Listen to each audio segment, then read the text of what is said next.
Shane McClanahan. He is the Tampa Bay Rays ace. And so far this year, he has had a very, very productive year with the Rays, obviously. A big year so far.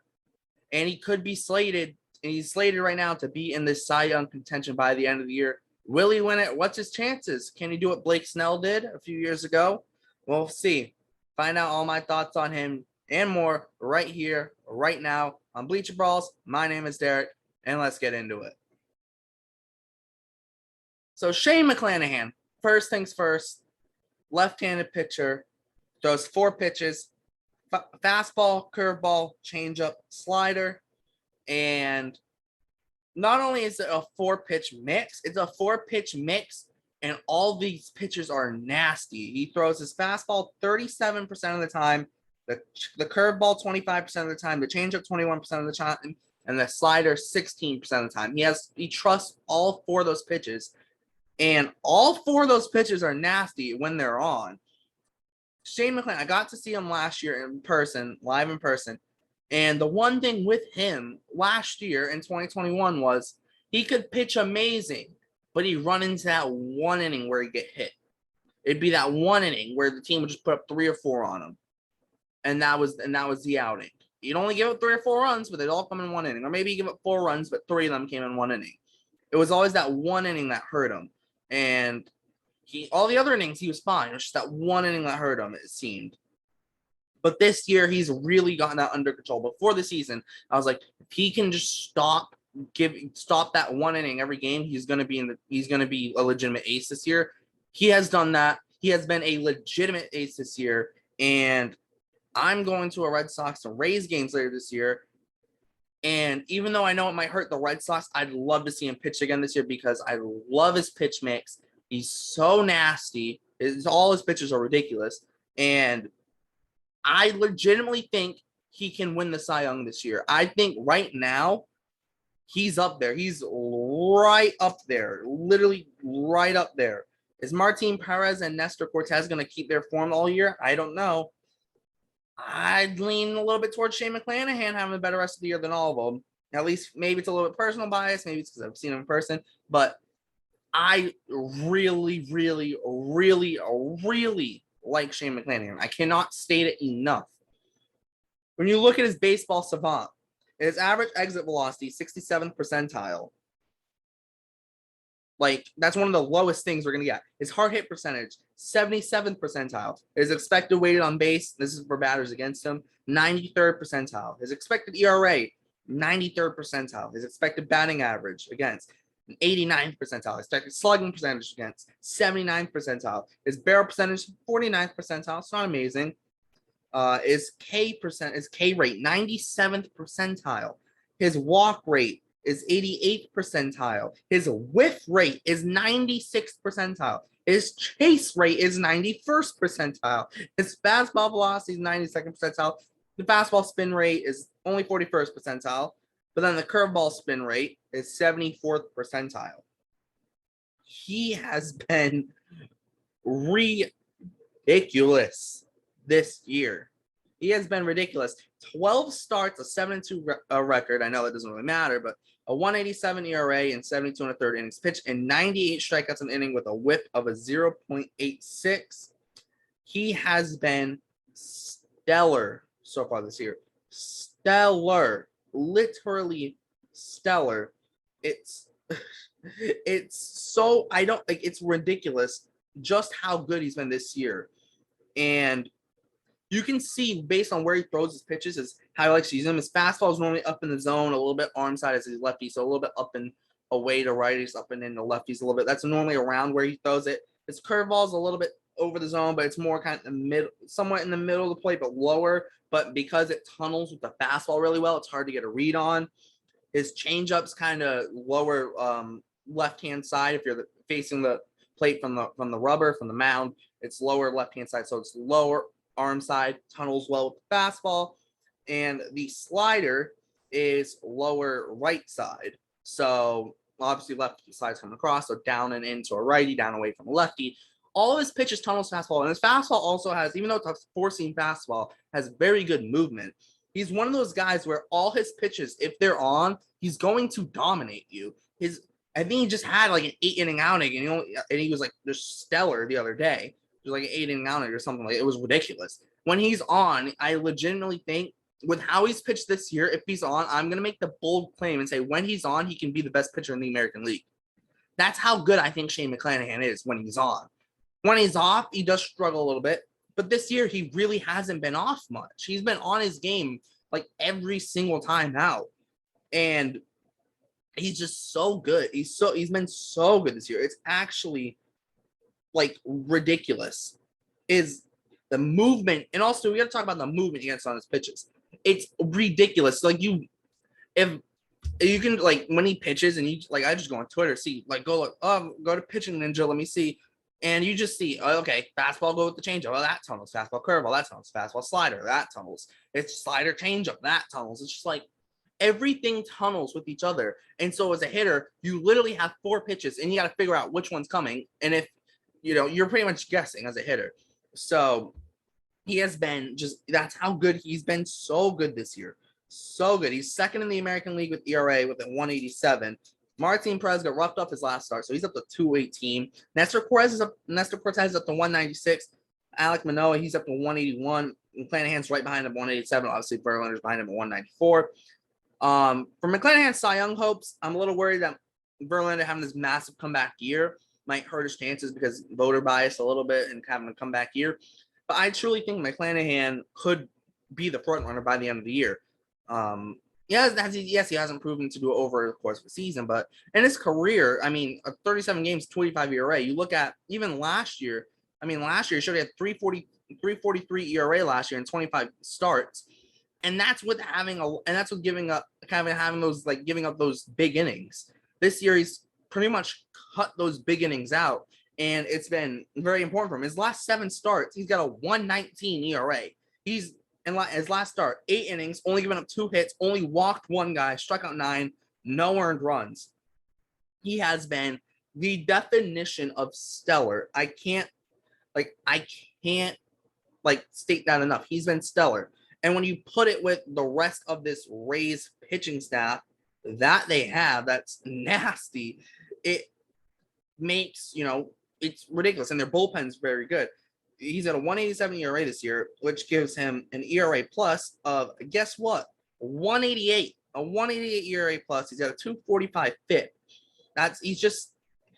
He's been ridiculous this year. He's been the definition of and I think a lot of people were seeing it kind of like they didn't expect it, but I got to see him pitch live, and so I think that helped me with being like, oh yeah, he's that good.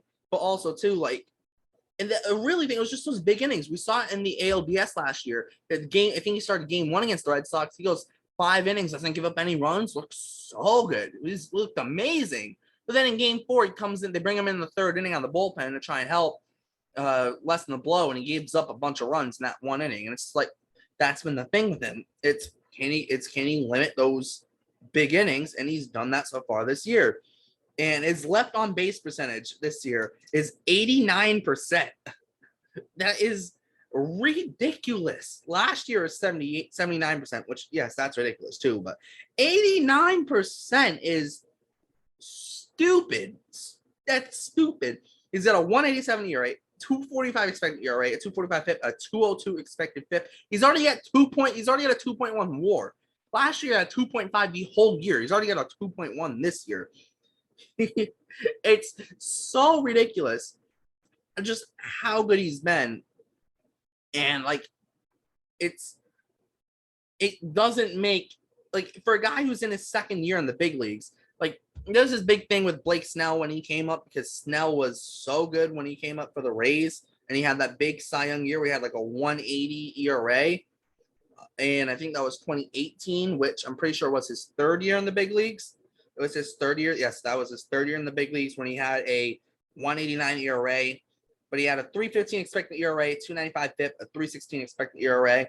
Shane McClanahan right now is having a better year than Blake Snell when he won his Cy Young with the Rays in 2018, his 3rd year. It's McClanahan's 2nd year, not his 3rd. This is the Rays. If I'm the Rays, if I am the Tampa Bay Rays, you know what I'm doing? You did it with Wander Franco, so you know what I'm doing? get the checkbook out. I'm giving you a long-term contract because he's 25 right now. I'm signing him up to like a 6, 7, 8 year deal.